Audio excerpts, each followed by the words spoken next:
Welcome into a special edition of Fantasy Baseball today on Tuesday, January 11th. I am Frank Stampfl, and we're recording this Monday night. So no Scott. He's off rooting for his Georgia Bulldogs. Good luck, Scotty. But we have a unique podcast for you as we're doing a bit of a sit-down interview with a special guest, which I teased on yesterday's podcast. He is a gentleman who just had, I'm going to go out there and say it, the greatest fantasy baseball season ever. He just won the National Fantasy Baseball Championship main event overall, the auction championship, and finished second in the online championship as well. This might all sound very confusing and intimidating for those who are not familiar with the NFBC, but just know that this man is a beast. It is my pleasure to introduce Phil Dussault. What's going on, Phil? How you feeling? I'm good. How are you? I'm doing well. Probably not as good as you. We were talking a little bit beforehand, but yeah, you are coming off the greatest fantasy baseball season ever, taking down multiple overall competitions. And not only that, people might not realize this. You had 3 teams that finished in the top 24 overall in the main event. And this is out of 645 entries. Each of these are $1,700 a clip. So people need to, I'm just trying to set this up so that people who aren't familiar just kind of understand the grand scheme of how impressive it was, what you just accomplished, and your overall winnings from this past season, $324,000 in fantasy baseball. That's an awesome feeling. There's no doubt about it. Yeah, it's amazing. It was as the season progressed, I sort of started believing about halfway through the season that I was doing something special. But then the last month or two were just crazy and hoping everything would go as I'd hope. And I led the main event in previous years. So I've been up there, but it lasted like a couple of days, and I went back down to, I don't know, 5th or 10th or around there. But being up there, I stayed first for 3 months. So it was nerve-wracking, great feeling, and I was happy when it was all done. Yeah, it's just amazing. Amazing what you put together this past season. I competed in the main event. For those who are wondering, well, where did you finish, Frank? 266th overall. So I've got some work to do, and that's part of why Phil's here, so I could pick his brain, and of course we could all learn from what he did this past season. Make sure to follow Phil on Twitter at Phil Dussault 27. That's PhilDussault 27. And there are tons of great articles on the internet right now where you could read more about Phil's background and specifically this team that he put together this past season. So one of those you could find over at The Score that was written by Travis Sawchik. And then over at Sports Illustrated, Sean Childs has written some great content, not just one piece. I think there's, up to 3 or 4 pieces right now about Phil's team from this past season and how he was able to accomplish that. Again, like, I just want to give you a big congrats. Like, people don't even realize how awesome it is, the season that you just put together. So have you been able to maybe just kind of take a step back and take it all in, right? Like the self-realization that you are literally on the top of the fantasy baseball mountain. There's a lot of really, really smart people, and I know that you know that for sure. And amongst all of them, you were the best in 2021. So have you been able to just really take that in? Yeah, I think so. It took me a while. I've sort of realized that people were reaching out to me to be on podcasts. And the first one I did when there's a week left, when Jeff Erickson reached out to me to be on the RotoWire podcast. For me, that was Jeff is the first person I listened to when I started playing fantasy baseball. So to be a guest on his podcast and talk to him was just amazing. So things like that happening sort of made me realize, oh, this is cool. This is something big. Before that, I just felt like I was, I don't know, just playing fantasy baseball in my basement for big amounts of money, but still like just in my basement, not doing anything special.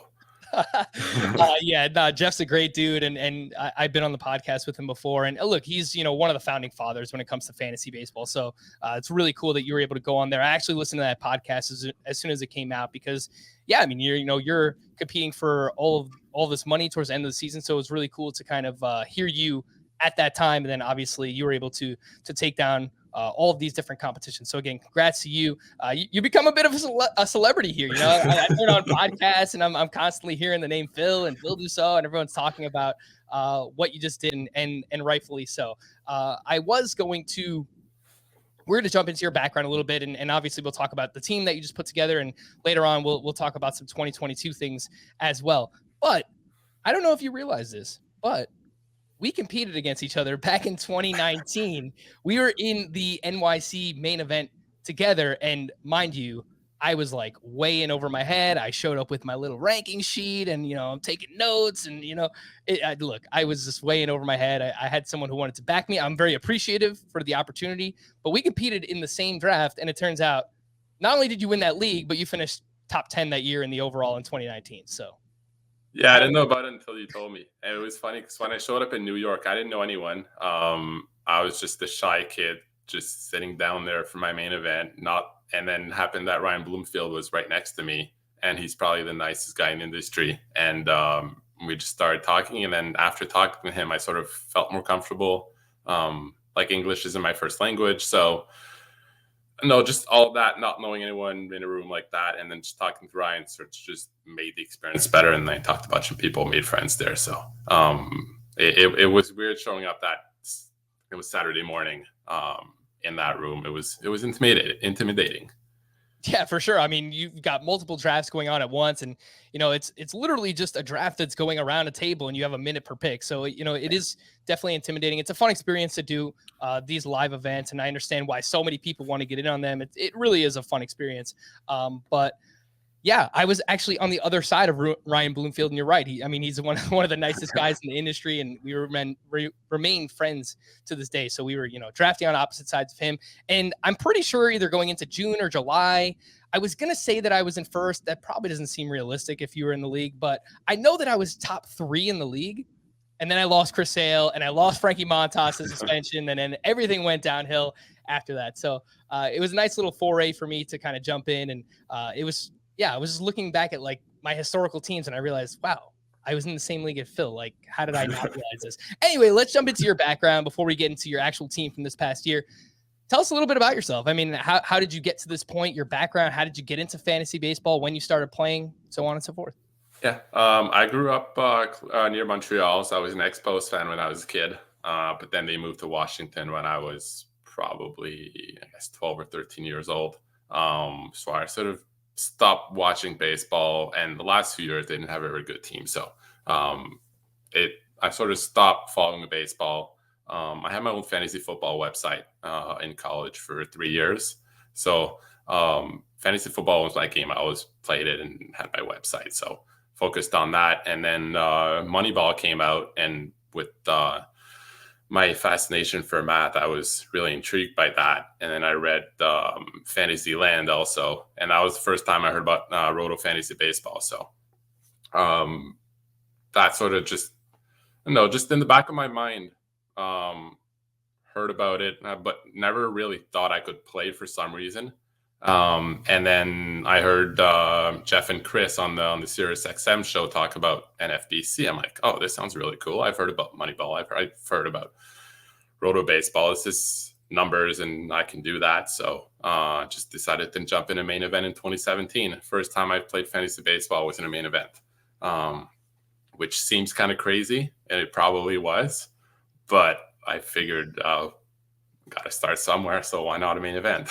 That is absolutely crazy. Like you said, it sounds crazy. It is crazy. So imagine this. Like, again, let's set this up for the people that are listening and watching. Your first time playing fantasy baseball, you jump into a league that costs $1,700. That's pretty crazy. The first year, I split the entry fee with my brother. We actually did 2 main events, which we split. So figured we'd, separate the risk a little bit and have two chances at it. And actually went pretty well that first year. All right. But, well, no matter what way you slice it, Phil, it was $1,700 for you. Yeah.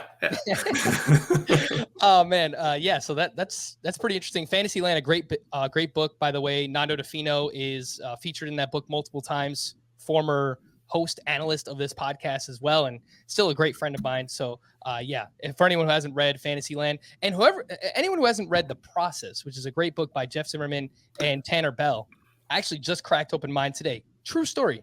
I had no idea that you wrote the introduction to the book. So like, oh, well, this is pretty interesting. And Phil wrote the introduction, and I'm about to have him on the podcast. So that was just a completely random thing. But yeah, go check that book out as well. They're both great. You're nicknamed the Robot because you have the system that you created, and obviously it helps you draft.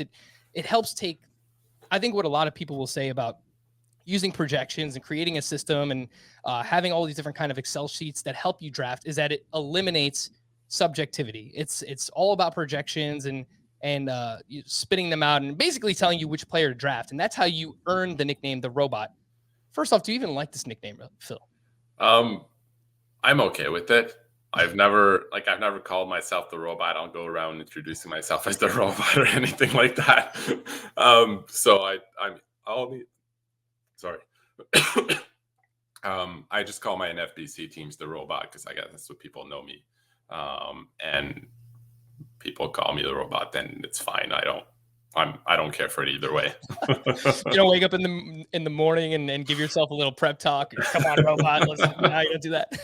It does represent the way I manage my teams, though. So yeah, it does fit with my NFBC profile, which I think is pretty interesting too, because just kind of getting back to your background, it's you didn't really have a fantasy baseball background. It was more fantasy football, and I guess talk more about this system that you have. And you mentioned math already a few times and money balls. So how does all of that blend together? Like when you're first starting to play fantasy baseball, it's how do you come up with blending together, your interest in math and maybe, whatever skills you have using Excel and kind of all these things together and how it kind of led you to this point?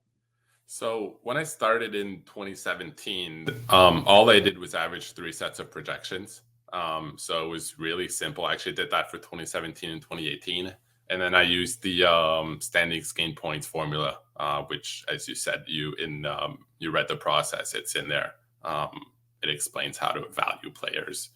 So I just used that, put that together, and then sort of similar to my fantasy football background, just valuing the positions properly without any bias, just looking at the numbers. Like in football, the quarterbacks score more points, but it's more about the difference between the players at the position, not the exact number of points. So when I ran the formula, I adjusted based on positions, moved up catchers, then adjusted starters depending on where I thought, based on ADP. I have to get starters somewhere. So I just pushed them up to a point where I'd get enough to have a relatively balanced team. And when I did that, it worked. It said draft starters early. So my first main event, my first team, actually, people think it was crazy. I think it was Sale, Kluber, Melanson, and Jansen. 1, 2, 3, 4, 2 starters and two closers. That was sort of before the pocket aces was a cool thing. And that team actually finished 12th overall, I believe. So that's one of the things, just not knowing anything about fantasy baseball.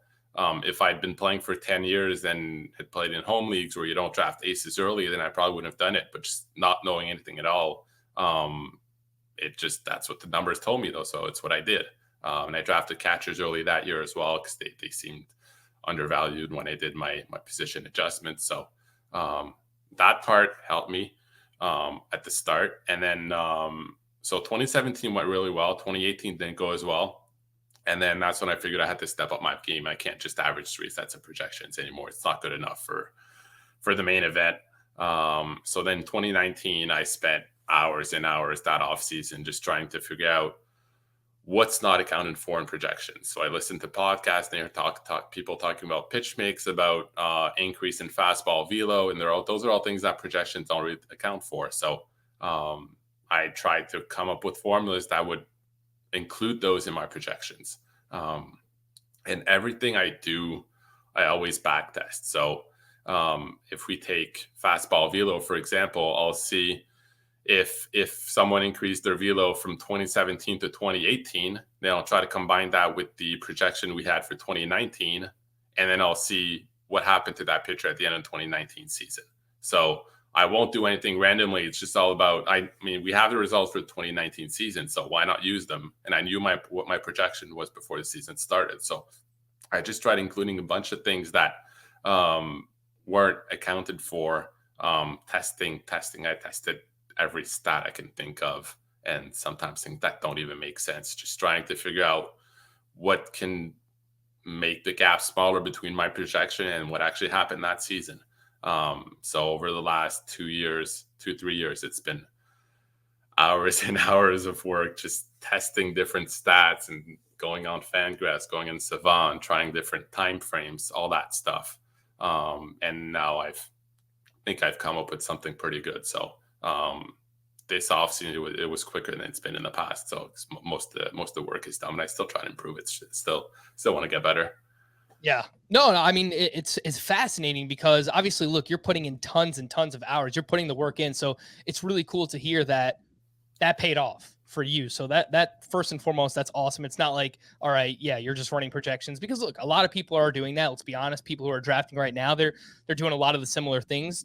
One of the main projections we have out right now that is free and accessible are steamer projections. So I am assuming most people are working off of those. There are a few other projections out there right now. And I know Todd Zola and RotoWire, they have their projections as well. But yeah, so you're going back and you're back testing things, which is like fascinating, because then you could see what actually matters and what doesn't, right? So people talk about pitch mix changes, but you've actually gone in and you've looked and seen, all right, well, if this pitcher does have a pitch mix change or they add velocity, did it actually matter the next year? So that part to me is really cool, because I think we probably don't spend enough time looking back on what happened. It's like the season ends and maybe we take a month off or whatever, and then it's just look ahead. Like we'll just start thinking about the next season. But like really going back and looking back at the season and kind of learning, that's like almost as important as anything, I would say.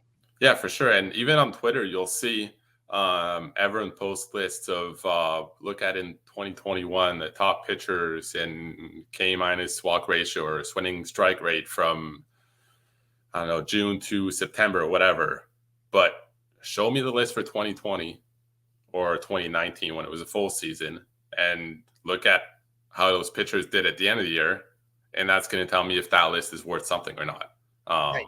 And like it's not sexy when you put it on Twitter. You put, oh, here's what happened in 2019. But so I get it for Twitter. You just do it last year, and then people can analyze and do what they want with it. But if you want to actually make those lists usable, you have to look at the same list the year before, 2 years ago, 3 years ago. And that's one of the things I do in the offseason. I'll look at Vlad's one of the guys I missed on. So I'll go back and look at Vlad's numbers for 2020 and see, what did I miss? What did he improve on? Was there something in 2020 in his numbers that could tell us that he was about to break out? Sometimes there is, sometimes there isn't. But if I find something, I'll test it and see if it works. Yeah, I think Vlad is such an interesting case too, because to me, there really wasn't anything that showed in the 2020 numbers that this was about to happen. And that's where we kind of get into the subjectivity of fantasy baseball, because all we really had to work on with Vlad was narrative based, was that, he was working out and he was getting in the best shape of his life, which we often hear about a lot of players. Yeah. But it was different for him. You could tell he had a chip on his shoulder, and he wanted to be included in that conversation with the best young players in the game, Ronald Acuna and Juan Soto. So we kept getting these videos of him working out, and he's losing weight, and he's not eating unhealthy anymore, and really kind of put the work in the offseason. And obviously it helps when he changes his launch angle as much as he did, which is something that we can now quantify this season, but there was really no indication in 2020 that was going to happen. So Vlad, I think, is kind of one of those unique picks, Phil, where it's kind of just a leap of faith, right? Like prospect pedigree coupled with the fact that we had all these offseason narratives that told us, yeah, there's a real chance that he could break out. Yeah. And actually, I didn't find anything with Vlad, like you said. And he's actually the one guy last year where I thought about going against my system. The narrative was there, the skills were there, and I had a feeling it was coming, but I had one share of Vlad, was my first best ball back in December. I guess it was 2020. I think his I got him lower than his main ADP at that point, because he was moving up when people saw he was working out. So I sort of, it's actually what I love about fantasy baseball, is that you don't have to have a specific player to win. You can win. There's 23 roster spots. There's 26 weeks. You can win a league without. I won the overall, and I won a bunch of leagues. I had basically no Vlad in my big leagues. Had no Tani. I had none of the big. I had no Sal Perez. Like the fantasy MVPs, I didn't have any of them. I still managed to win. So there's so many ways to win. I'd say just, it's okay if you miss out on a player. It's not the end of the world. There's plenty of ways to win. Yeah, no, I think that's a perfect point too. And for anyone who's listening or watching who doesn't play in the NFBC, even if you play in a home league, and I'm not trying to disparage that. Look, I play in a bunch of home leagues as well. That's the main point, Phil, is that there are plenty of different ways to win. You don't need to have Vlad. Of course, it would be fun to have Vlad on your team and Ohtani. I had Ohtani in my main. I didn't win that league because I did a lot of things wrong. So I think it's a good point that there's not just one way to win. There are multiple different ways to do this. I kind of want to wrap up this conversation on the system. Is there anything that you could reveal within the system? You mentioned, pitch mix changes and velocity that you look at for starting pitchers. Are there any other main stats that you're looking at, maybe when it comes to pitchers or hitters? Sierra, swinging strike rate, maybe batted ball data for hitters? In 2020, I changed my system. I decided to start with an average of 3 sets of projections. In 2020, with the short season, in 2021 last year, because of I wasn't sure how the projections would handle the short season. So I decided to just do everything from scratch, my own projections. So for those, I use Sierra, I use swinging strike rate, I use K-minutes walk ratio. For hitters, just all the StatCast stuff, watts, strikeouts, all the basic stuff. And then the next part is where I try to do creative things with, like I said, the pitch mix, the fastball velo. I'll look at lineup spots sometimes, projections, sometimes assume a guy who's going to hit second is going to stay there all year, but it's not necessarily true. So just a couple of things like that, but it's nothing.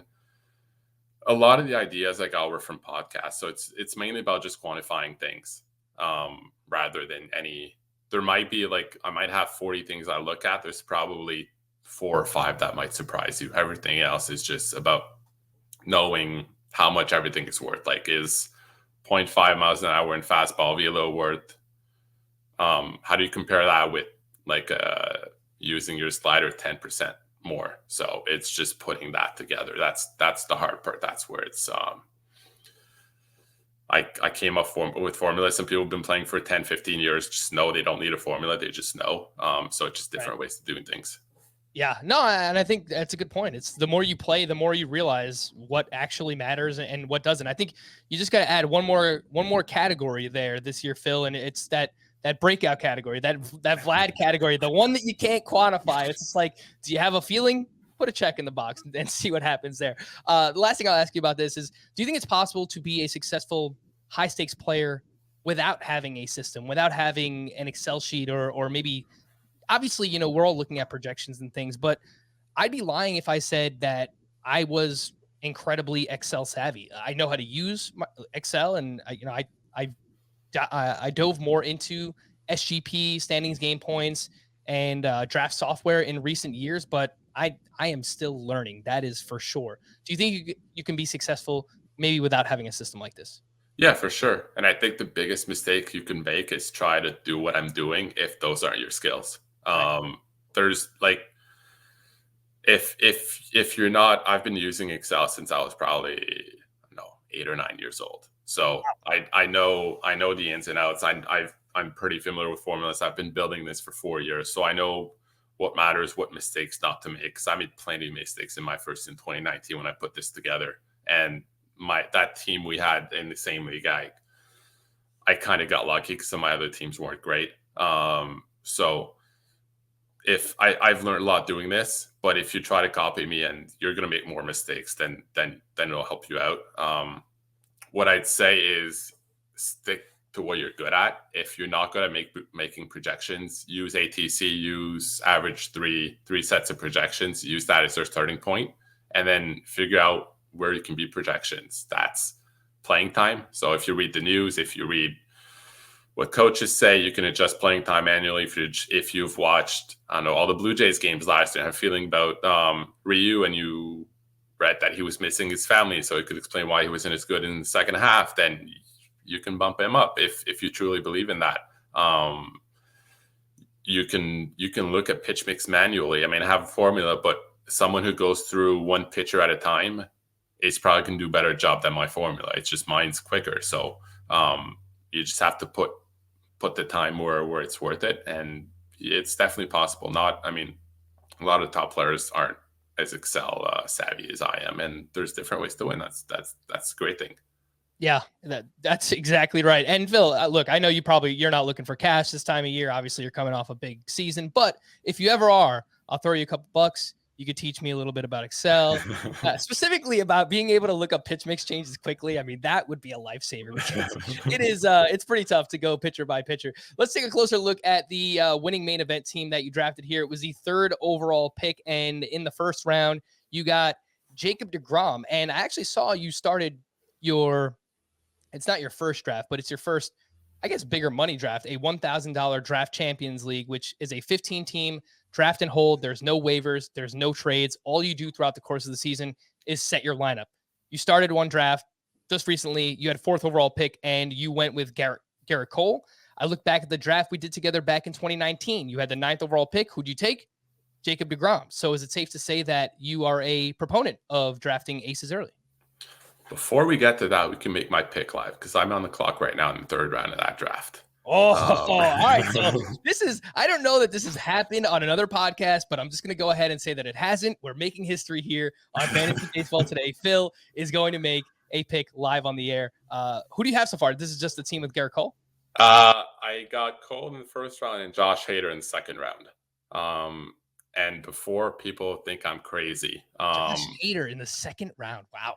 This is the $1,000 DC, and that's where it starts to look like a main event. There were 3, 4, 5, 6 pitchers. I guess 5.5, mainly 5, because Ohtani doesn't really count. 5 pitchers in the first 13 picks. And then Hendricks went before me in the 2nd round. So I was there at pick 27, and it's mainly format based. I don't think I'd do this in a main event, but in a DC, you can't pick up any closers during the season. So it's whoever you draft that you have. And I just feel more comfortable with the top guys. Like everyone agrees that Hendricks and Hader are the top 2 closers. Yeah. But I can make an argument for a guy in the 5th round over a hitter in the 2nd round. Like Eloy was early 3rd last year. So what's not to tell us he can match, I don't know, Yordan Alvarez or Aaron Judge's production. Right. So I just think the gap is bigger between the closers than it is with hitters and starters. So that's why I went Hader in the 2nd round, and Iglesias actually went in the early 3rd. So I'm not the only one doing this in this draft. And I sort of thought that was coming, and if I didn't draft Hader, he would be gone. So right. I took him there. So now I'm going to go Hader in the 3rd round. And the 2 guys I'm hesitating between are Teoscar Hernandez or Trevor Story.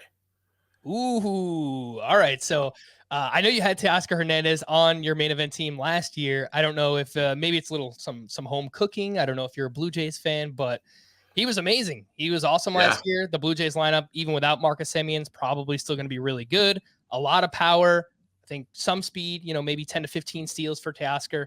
Trevor Story, we don't know where he's going to play yet.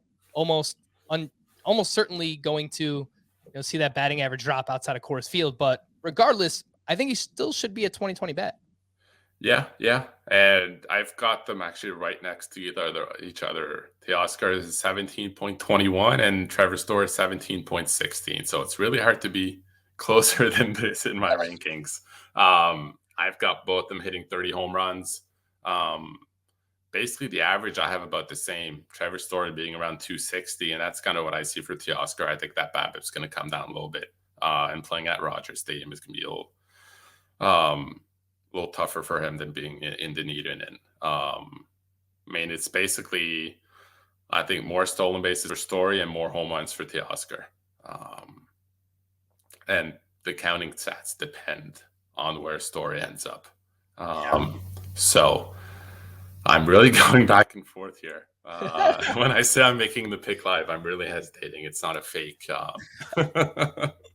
These aren't theatrics, everyone. I mean, legitimately weighing the pros and cons of each player right now, live on the air. So look, and there's also Whit Merrifield, but I think I prefer the other 2 over him. Although he's in consideration too with the multi-position. I think I'm going to go Trevor Story actually. The main reason I think he's the more balanced hitter. And I think getting extra stolen bases and power probably gives me more options down the road. Whereas if I go Teoscar, I feel I'll probably have to get more speed in the 4th or 5th. So Yeah, you're right about that. But before you do that, shortstop is pretty deep this year, so I want to point that out. well, so is outfield. So Ooh, is it though? I don't know. I I feel like think the top tier of outfield talent kind of falls off quickly, but yeah. Well, I guess I'm actually not that worried about positions that early. Maybe third base or first base, I'd give a little bump, but usually early in the draft, I think I just go with the stats I like better, and then I'll figure out the positions later. all right. So is that the pick? Is Trevor Story? Yeah, yeah, I'm gonna pick it right now. Trevor Story, it is. All right. So you heard it here live on the air. Starts off his first $1,000 DC of the offseason with Garrett Cole, Josh Hader, and then Trevor Story there in the 3rd round. What landing spot do you want to see for Trevor Story? I mean, we know he's not going to go back to Coors. Yeah. I hadn't even thought of it. I see him linked to Houston. I feel like Houston would be pretty damn good. Yeah, that'd be a pretty good one. Well, I mean, he's going to be on a good team, like with the money. There's also, I know Seattle talked about him maybe moving him to third base. Not the best part, but getting the extra possession, especially third base, wouldn't be terrible. Yeah, I mean, I feel most landing spots are being pretty good. Texas probably would have been the worst one, but they got Seager, so they won't get Story. At least I don't think they would. Other than that, it's going to be a good team with good counting stats and hopefully a pretty good park. Yeah, I would say the Astros, the Mariners, even the Yankees. I think the Yankees could be in the mix for Trevor Story as well. So either way, while Seattle's the worst park to hit in, the lineup should be pretty damn good. So we'll see what happens there with Trevor Story. Let's get back to this team that you drafted this past season, your main event winning team. I mentioned that you took Jacob deGrom first in this draft, 3rd overall, and then you took Machado and Bo Bichette in the 2nd and 3rd. Machado was fine. Bichette was amazing. And then you took 2 closers in Raisel Iglesias in the 4th, Trevor Rosenthal in the 5th, and you got a 0. You got a 0 from your 5th round pick, and you still managed to take this down. So I think that's another really good point for people that, even if you lose, a top 5 round pick, you could still make it up. Like it sucks, of course, but it's not the end all be all. Yeah, it would have been a lot easier if Rosenthal had pitched, because I spent 4 months chasing saves, and I spent a lot of my fab money on that, and probably an hour and a half every Sunday looking at box scores and trying to figure out who's next in line and things like that. And actually, that one was really frustrating because in my rankings, I had Ryan Pressly right ahead of Trevor Rosenthal. And if I'd had Pressly, it would have been a lot easier.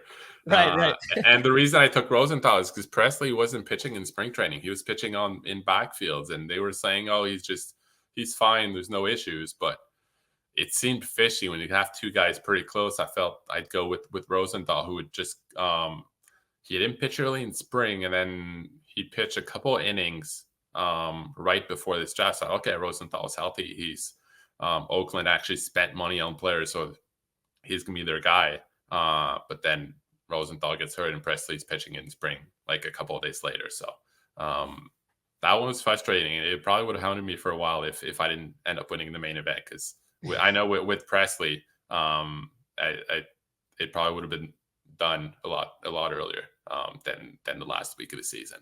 Yeah, and I'll point it out in a little bit when we go through, some of the bigger waiver wire ads that you made throughout the season. But you did a great job of kind of grinding out the closer position and saves. So we'll get to that. But let's just move on here to Oscar Hernandez. You took in the 6th round last year, and are you actually a Blue Jays fan? I probably should ask you this beforehand. Yes and no. I'm so addicted to my fantasy team, so I'll just cheer for my players. And last year I had a lot of Robbie Ray and Steven Matt, so I watch more Jays than I usually do. If they're in the playoffs, I'll cheer for the Jays for sure. But during the season, I don't watch them. I watch my players more than I watch the Jays. Yeah. So were you confident in Teoscar Hernandez because of the Blue Jays lineup, as good as it looked on paper, or was it just his skill set that you really liked, or maybe a combination of both? Yeah, it was the skill set. I was actually in on him in 2020. So what he did in 2020 he was better than I expected, but it was somewhat a confirmation what I expected. And then when people were drafting in 2021, for a lot of people, the 2020 season came out of nowhere. For me, it was sort of better than I expected, but I knew it was there. So when I could get him in the 6th round for a guy like the previous year, and he just backed up what I sort of thought he could do, and the big power and speed in the 6th round. And for this pick in the 3rd round, I'm looking for a few more steals. So, but in the 6th round, getting probably 10 to 12 stolen bases with 30, 35 home runs was a no brainer. And then the average was a nice surprise. So he worked out great. Yeah, I'm actually in a $150 DC right now, and I had pick 8, and I started Vlad, Starling Marte, and then Teoscar Hernandez. So, nice. Yeah, it's nice. Kind of hit a little bit of everything: power, speed, batting average, pitching pitching? staff. Yeah, I mean that's the next question, right? Kevin Gausman lasted longer than I thought.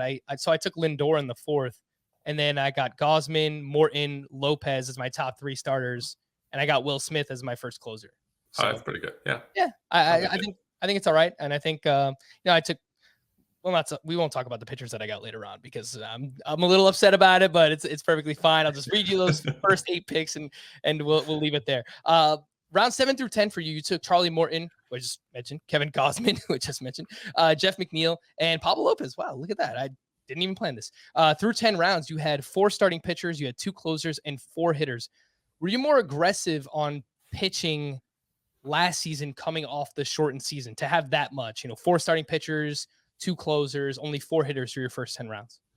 I always draft pitching early. In this case, I think coming off the short season, and we'll talk about with my later picks. I think there were a lot of hitters that were mispriced. Guy got Yuli Gurriel in 21st round. I got in a bunch of drafts.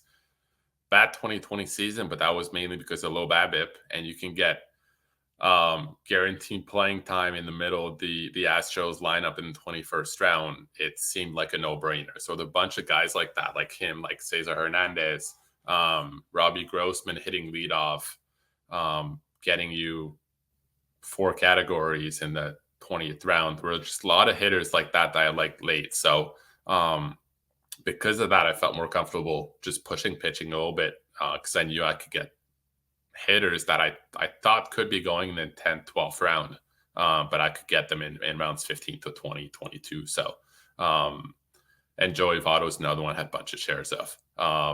Same reason, guaranteed playing time and coming off a so-so season. But I pushed up pitching a little bit more. And in this draft, I actually got more than I planned to.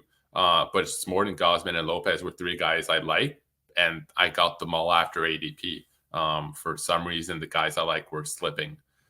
So it just made sense to grab them. And thinking a main event, you can never have enough pitching. So when in doubt, I grab the pitcher, and then I'll deal with the hitters later.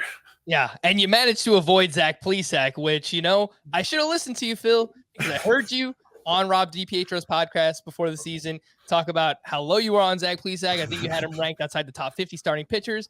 For some reason, I still drafted him. Drafted him in the main event. He was, I think, our SP3 or SP4. He just lasted so late. I think it was like the 8th round. But you got to realize, when that many smart people around you are not drafting a player, it's probably for good reason. So, Zach Plesac, never again. It makes so much sense when you break it down. Talking about Yuli Gurriel, round 21, right? Hitting in the middle of the Astros lineup. He's going to play every day. And a few other hitters that you got specifically in this draft who you could say something similar about. I mean, Brian Reynolds was coming off an underwhelming 2020, but a lot of hitters were, and it doesn't make them bad players. It's a shortened season. So how much stock do you actually put into that? You got him in round 18, and then you get Chris Taylor in round 19, who is in a great lineup. Maybe we have some questions about, is he going to play every single day? But he's a super utility guy. And again, I mean, these are just perfect examples of, you waited on these guys, and each one of them was undervalued.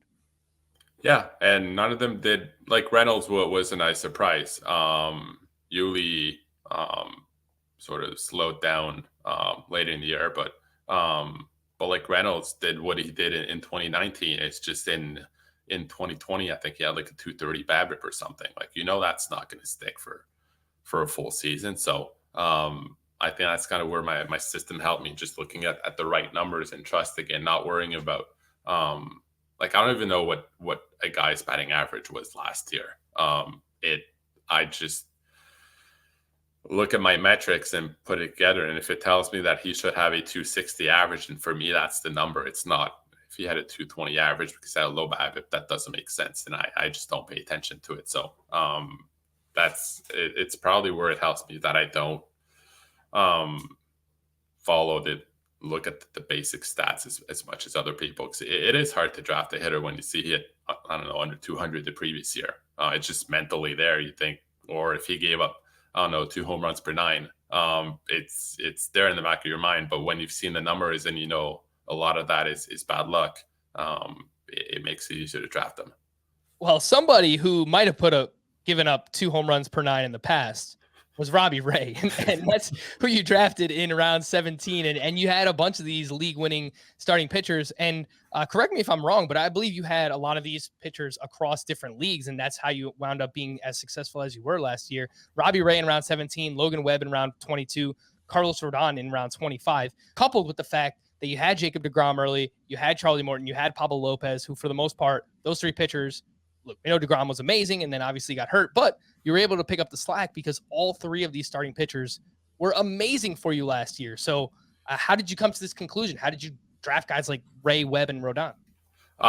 Ray was just like, he had an off 2020, but the strikeouts were still there. And if he could just go back to walking, I don't know, 4.5 guys per 9, then looking at his career stats, he's clear like a 4.2 ERA guy. He's not whatever we saw in 2020, 6.62. So the walks were the issue in 2020. The Jays offense behind him. So my thinking was, if he can just be a 4.2 ERA guy with those strikeouts, with that offense, I'm going to get strikeouts, I'm going to get wins, and the ratios I'm hoping are going to be okay. But if he can fix the walks, he's got Cy Young upside, because in 3-4 years ago, he was a close to 3 ERA guy. Even in 2017, 2.89 ERA. So if he can fix the walks and go back to being that guy, there's huge upside. But I was thinking his draft cost just for the wins and the strikeouts, it made sense. So it felt like a high floor, high upside guys. And then Webb, I honestly don't know. It's just my system put him up there, and I got him on a bunch of teams, trusted what my system said. Rodon was kind of a funny one because I wasn't in on him at all. And then I had to stop before my last main.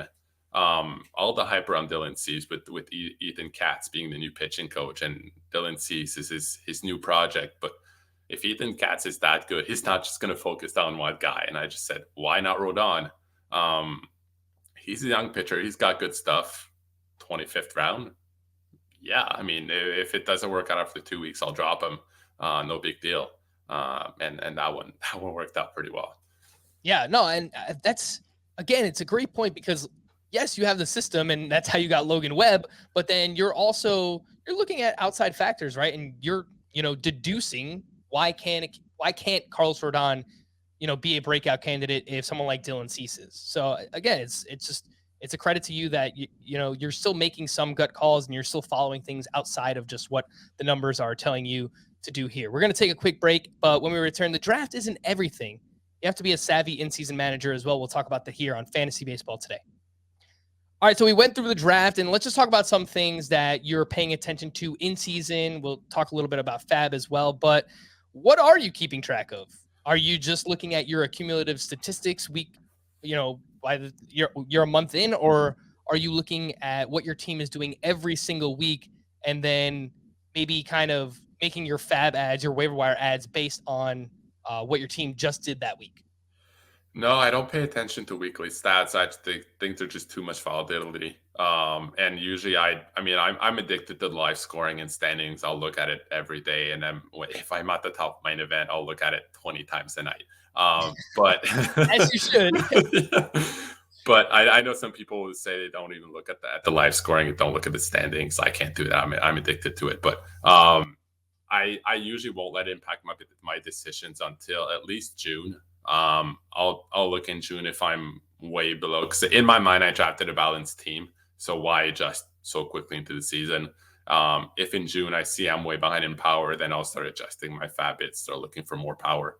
And there's still 4 months to do it. So until then, I just look for value, look for the best pickups I can find, and then try to adjust my team from there. All right, well, let's talk about pickups and fab in general. Obviously, a huge part of the game that is fantasy baseball. The draft is very important, but again, it's not everything. And over at the NFBC, you start with a $1,000 fab budget. Some people might play with $100. It's the same thing regardless. You just tack on an extra zero there on the end. And what's your general approach when it comes to fab? I noticed reading through these articles over at Sports Illustrated, the biggest spend you had this past season was Kendall Graveman for $94, and that was heading into week 11. From what I saw, maybe I missed one or two. But is that how you're typically attacking fab, staying under that 10% threshold? Yeah, it is. Usually I like the $40 to $100 range.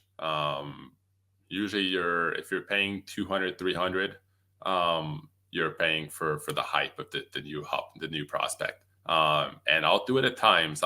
If I save my money and in July, Jordan Alvarez comes up, like he did, was it 2 years ago? I got him in one league because I had money left. But usually I just stick to those bids. Last year I went up on some other teams, paid up for Cesar Hernandez and Robbie Grossman, maybe 120. But I'll rarely go higher than that. Like I said, in June or July, if I have more money left, then I'll pay up. But I feel if I pay too much early in May, then I'll miss other opportunities that could come up if someone makes a bad drop. So usually just save my money and go. I like streaming, so I'll add weekly hitters with good matchups, things like that. But I usually try to spread the money around, take random shots, and some work out, some don't. Danny Santana was one of the ones that didn't work out last time. I think I got him on every team just because I thought, why not? But yeah, I just spread the money around basically. You mentioned that you like streaming, and that's mostly for hitters, not pitchers, because it seems like in a 15-team league, if you're adding pitchers to actually play and put in your lineup, that's pretty dangerous. Yeah, if you stream pitchers, it's because something went wrong. I've done it on some teams, but and that's kind of what happened in 2021 when I thought I gotta get more pitchers early, because just the years before, I just remembered, man, like all my good teams are the ones where I have the same 4 or 5 pitchers I can put in my lineup every week. If you're streaming 1 or 2 spot, if there's no starters you like, then you just grab a Chad Green or a Devin Williams or someone like that. Then that's fine. But if you're looking for 2, 3, 4 pitchers every week, it's just a disaster. So yeah, I'd rather stream hitters than pitchers. 2 words, Phil. Austin Gomber. I know you remember it from this past season. People picked up Austin Gomber for a 2-start week, and I'm looking at it right here. It was the end of April. He was facing the Giants and the Diamondbacks. Now, we knew the Diamondbacks were bad. We didn't know at the time that the Giants were as good as they turned out to be. Both starts were on the road. He was away from Coors Field. The first start that week, 1 2/3, 7 hits, 9 earned runs, 4 walks for Austin Gomber. And I picked him up in a spot or two. I didn't use him in the main, thankfully. But yeah, that is one that sticks out where I'm just like, we need to rethink 2-star pitchers, because I think the days of kind of picking these guys up and streaming them, they're gone. I don't think that you could probably pull it off in a 12-team league. It's much easier, but in a 15-teamer, man, it is tough. So I would say maybe stay away from the Austin Gombers. He actually turned out to be pretty good after that, but yeah, that was just an awful start. A few pitchers that you added along the way that really helped you out on this team, which I noticed: Alex Wood, Ranger Suarez, and then 3 would-be closers: Kyle Finnegan, Dylan Floro, Alex Colomé. So 2 questions here. Do you hoard your money for around the trade deadline because you know every year there's going to be things that happen and closers are going to emerge?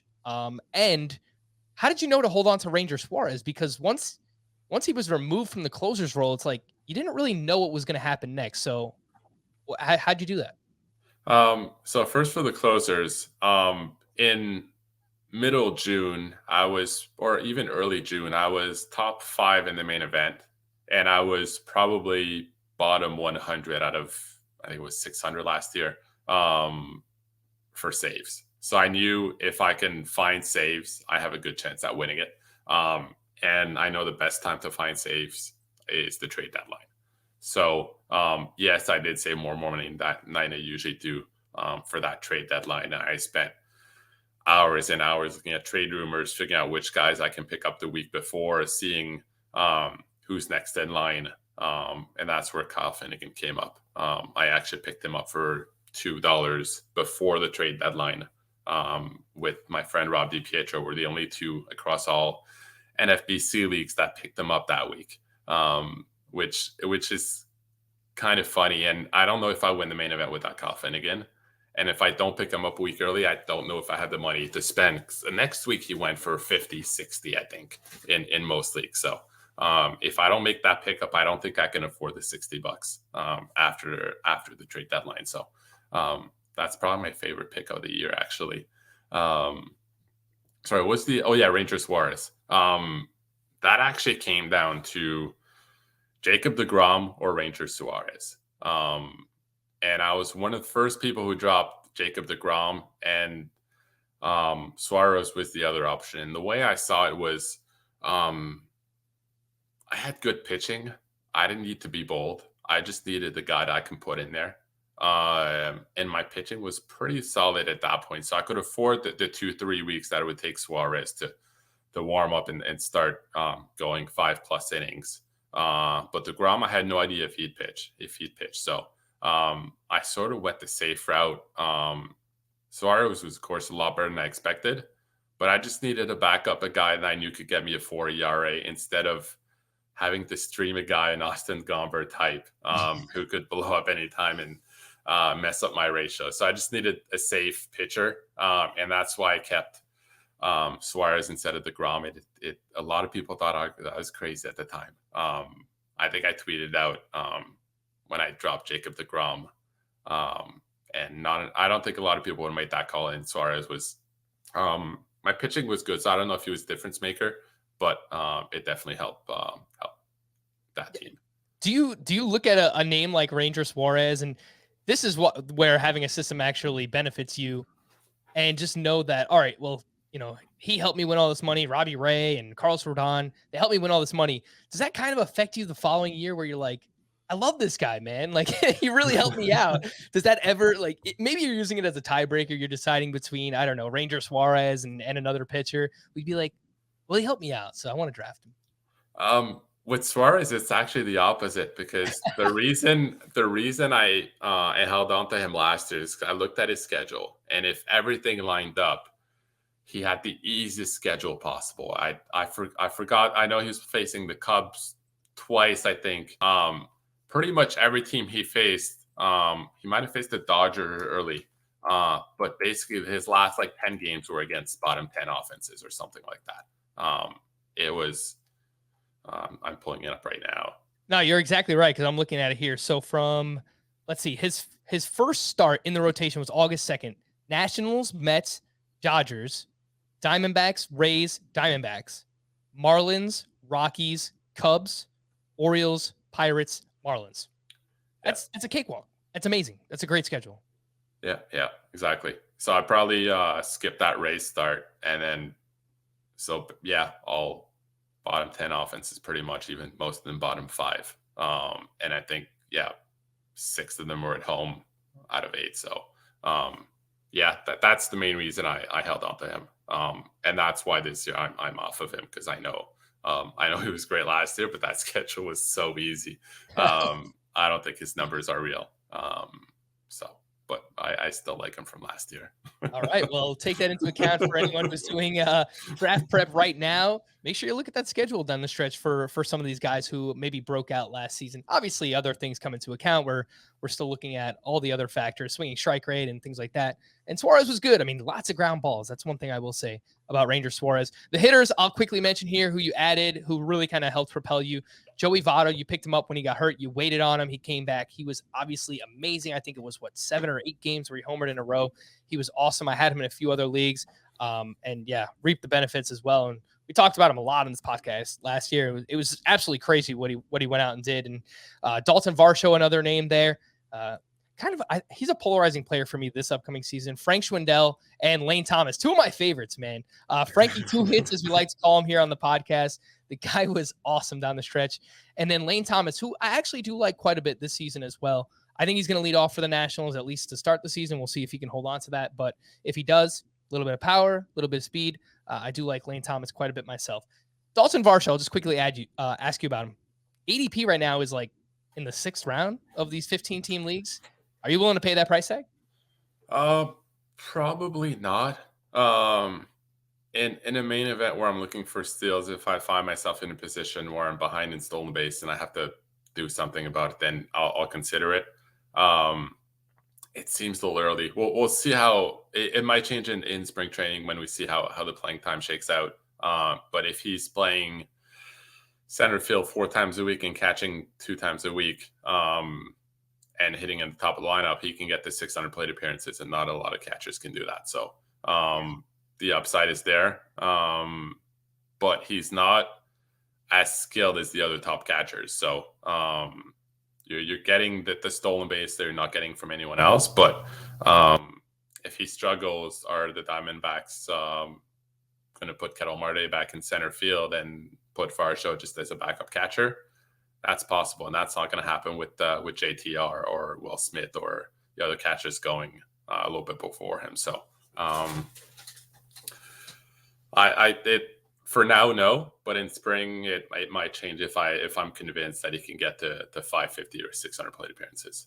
Yeah, I think that's very well said, and I won't argue the upside because you're right. If he's playing in the outfield and he's playing a little bit of catcher, his playing time has the ability to be 2nd or 3rd best among catcher eligible players at fantasy. I think Salvador Perez is kind of in a league of his own right now because he just DHs so much. He played 161 games last year, which is absurd. And then JT Realmuto with the DH coming to the National League.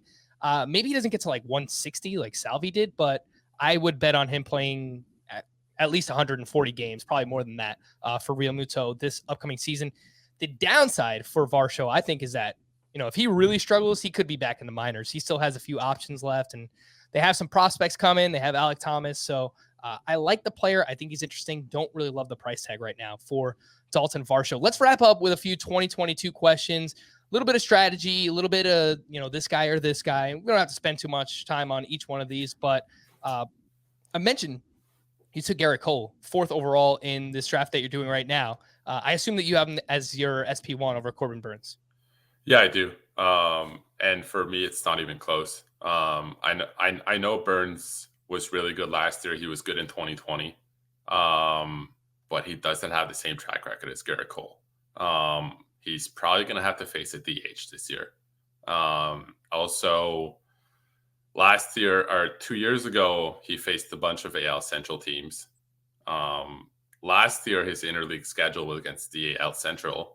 This year, it's the AL East. So it's only 4 or 5 games. But facing the Yankees, the Red Sox, the Jays, is it the same as facing the Tigers and the Twins? And the White Sox were pretty good. But so I think that's going to make a bit of a difference.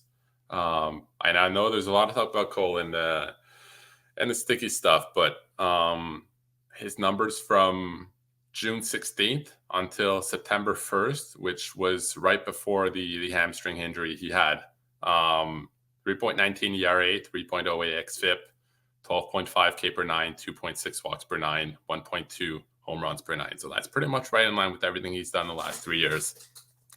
So I assume over the full offseason, the hamstring's fine. He's been healthy for a while. So, and the MLB might even have a new ball with sticky stuff on it. So he might even he could have the upside of going back to the pitcher he was like a year or two ago, where he's just even more dominant. So for me, he's the clear number one. All right. Phil is sticking with Garrett Cole there. And true story, we were DMing earlier today on Twitter, and he says, "Oh, I listened to the podcast. I have some stuff on Garrett Cole." We talked about Garrett Cole, obviously, on yesterday's podcast. So Phil's here to clear the air when it comes to Garrett Cole as the SP1. Speaking of number one, the first overall pick. What do you think about this talk? There's been a lot that Jose Ramirez should be in contention for the first overall pick because of third base scarcity. Obviously, he's also a really, really good player. Doesn't have the batting average ceiling as someone like a Fernando Tatis or a Trey Turner, but, very likely to go 30 plus homers, 20, even 25 steals at a really scarce third base position. What do you think about him going first overall? I've got him third or fourth. I think Tatis and Turner on another level. And then I probably like Cole at 3.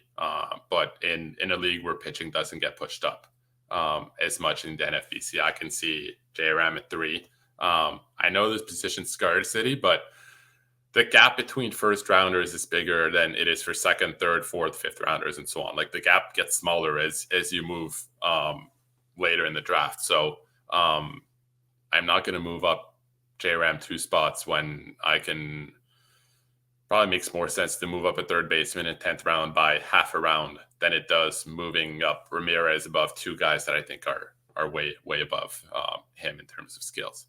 All right, let's move closer, further into the first round, and I'll just give you this guy or this guy, and we have Bryce Harper and Kyle Tucker, who are being drafted anywhere from like picks 8 to 10 right now. Who would you rather have between those two? I like Harper. I don't fully trust the power with Tucker. And first round seems too early for a guy that was hitting 6th for most of the year last year and even 7th at times. And Harper's one of those strange guys that he's been a first and second rounder for a long time.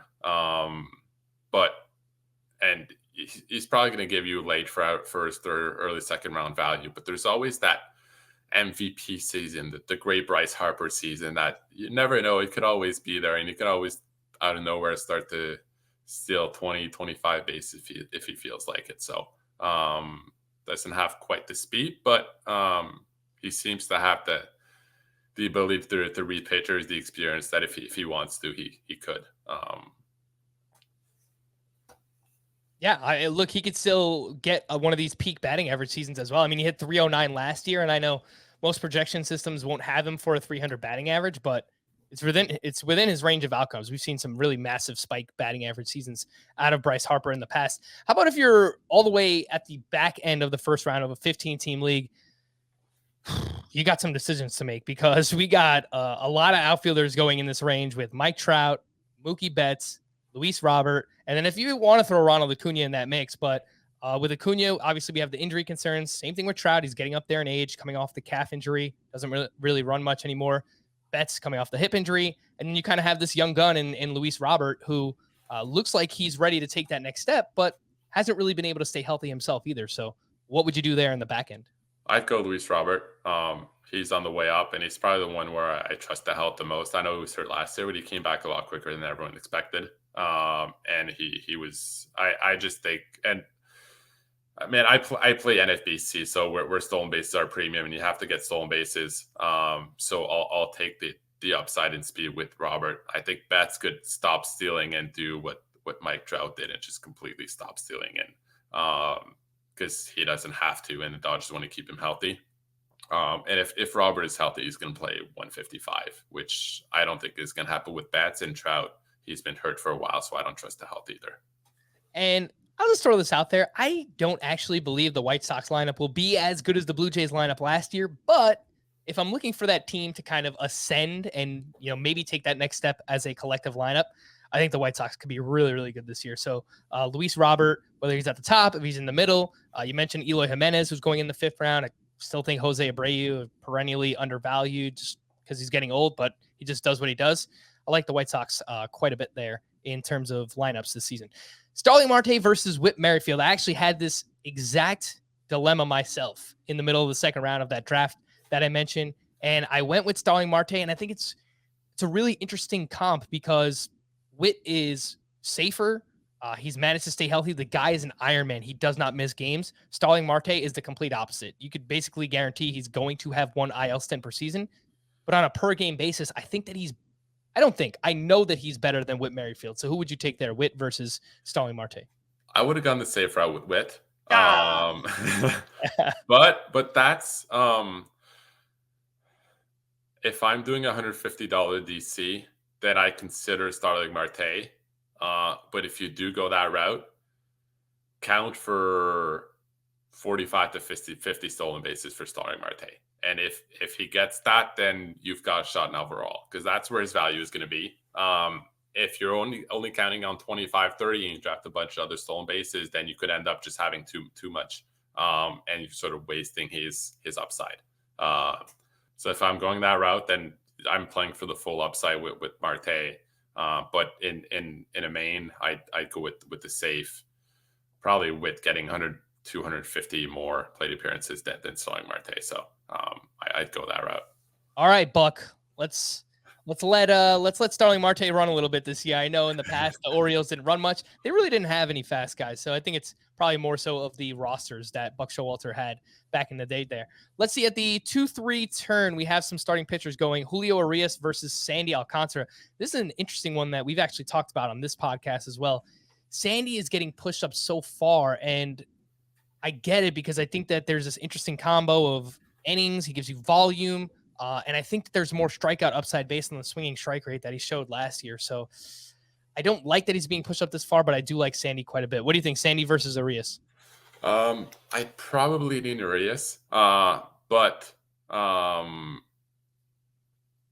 put it this. My system hates Alcantara, but it didn't like Burns last year either.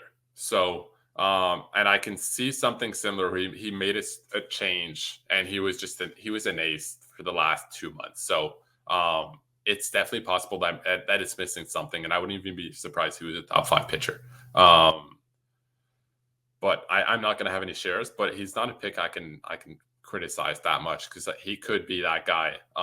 The problem I have with him is that guy that was striking out 8 batters per 9 isn't that far away, and he's on the Marlins, so there's nothing guaranteed. I don't like that the price seems to be have all the upside baked in. There's no floor with strikeouts, there's no floor with wins. You're just hoping that what you saw from the last month and a half or 2 months sticks for a full year, which is possible, but I don't like paying for it. Between the two, his skills kind of seem similar. I just like the extra 4 or 5 wins that Urias is likely to get, just because he's on the Dodgers. Switch the teams, and I like Alcantara on the Dodgers better than I like Urias on the Marlins. Yeah, no, I think that's definitely fair. Last one I'll ask you about here, the middle of the 3rd round. Let's say you either take 2 hitters early on, or you want to get a second starting pitcher early in your draft. I think this is. A lot of people are targeting this range for pitcher, and it's Aaron Nola versus Lucas Giolito. I think they're both really talented. Last year, basically a full season of unluckiness for Aaron Nola versus Lucas Giolito, who was still very good, hasn't managed to pitch more than 180 innings in any season yet. He's on a good team. Obviously, the stuff is there. What do you think, Nola versus Giolito? I'd go Nola. As you said, it looks like a full season would be unlucky. I don't know if you can be unlucky for that long, but I do believe that when you have a full off season to go back and look at what happened, it's an easy fix. So I like him better for this year than I would have liked him for September last year, because I think in the off season you can fix things. Giolito, it seems like the strikeouts were all gone after the sticky stuff thing. So what was he like? I think 9 strikeouts per 9 in the second half. It's a big downgrade from the 12 strikeouts per 9 guy that he was a year ago. So I'm a bit worried about Giolito, and I had a lot of him last year, and it was just a lot of inconsistencies, and I'm worried about him for this year. So I'd go Nola and hope that he fixes whatever was wrong last year. All right, Phil, this was a lot of fun. Last question, I swear, last question.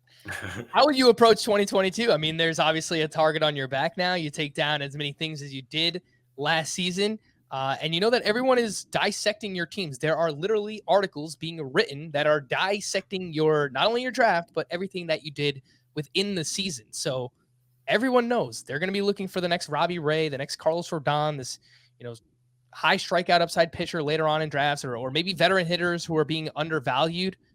What do? How do you handle this? And we were talking beforehand, maybe you do a few drafts where you take players that you don't want to throw people off. I mean, you got enough money to kind of mess around with it now. So I would do it. What do you do? Honestly, it kind of sucks because I like being on Twitter and debating about players. I like going on podcasts and saying the guys I like, giving away all my strategies and no one caring. That was fun. Now, if I say I like a player, I feel his ADP is going to move up a little bit. Not that I do it if someone else did, but people are telling me that they're paying attention to what I'm doing. So I have to be more careful what I say. I won't do any drafts where I draft players I don't like, but in the first DC I did, the 150 DC I did a month ago, I paid more attention to ADP. So I won't draft guys I don't like, but if there's a guy I'm sort of neutral about and he's there around after ADP, I'll take him. I won't do that for a main. In a main, I might have a list of 100 players that I'm really considering. In an early DC, that list might be at 250. So I won't draft guys I don't like, but I'll play the ADP game more and still put a good team together, but not a main event team where I'll reach for the guys that I really like. All right, man. Well, welcome to the club. People can access my information whenever they want to. Not that people care. It's like I haven't had enough success where people are like, who is Frank Stampfl drafting this year? I'm going to take that guy. Like, no one cares yet. Who knows? Maybe I'll get to that point one day. But yeah, this is part of the blessing and the curse. People, obviously want to hear what you have to say, but at the same time, you do have that target on your back. He is Phil Dussault. Make sure you follow him on Twitter at Phil Dussault 27. Again, the last name there, DUSSAULT 27. Phil, it was a fantastic season for you. Once again, congratulations. And I cannot thank you enough for joining me here today. Thanks for having me, Frank. It was great. Yeah. All right. So again, he is Phil. Make sure to follow him. And we're watching you, Phil. We're watching you to see what happens here in the offseason. For Phil, I am Frank. Thank you all for listening and watching Fantasy Baseball today. We'll be back again tomorrow with Scott and Chris. Bye-bye.